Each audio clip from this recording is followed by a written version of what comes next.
আপনারা তো আমি কয়দিন ধরেই কইতাছি যে আমার খালি মাথা ঘুরায়। আমার মনে হয় কি আপনি বাপ হইবেন। বাচ্চা লইলে 5-6 বছর পরে বাচ্চা নিন, কথা ফাইনাল।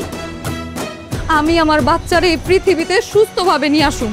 ওই যেহেতু আমার কথা শুনবো না, আমি একটা কথা কই শুনে রাখো, আজকা থেকে ওই বাড়ির দাসী। তুমি এই বাড়ির যত কাম আছে যা আছে সব ওরে দিয়া করে দাও।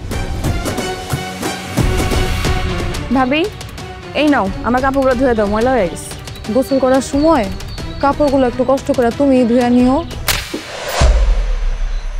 এই রোজ রোজ সাইকেল নষ্ট হওয়ার বিষয়টা কিন্তু ভালো লাগতেছে। যে আবির ভাইয়ের লাগে আমি 5 বছর আগে এত রসায় রসায় কথা কইতাম, আমার একটু পাত্তাও দিত না। ঘরে বউ থাকতে অন্য মাইয়া নিয়ে রং ঢং করে বেড়ান, লজ্জা করে না?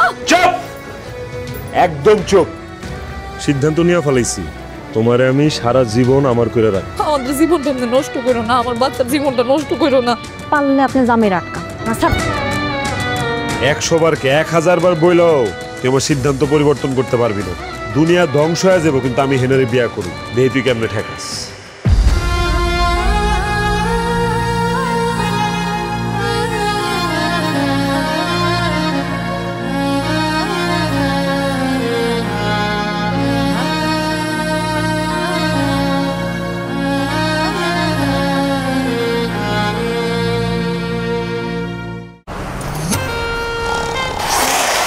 লাইফ তো প্যারা দিবেই, নিবেন না? নিন মজাদার গোলমার্ক পপস, কুড়মুড়ে বাইটে ফুরফুরে লাইফ।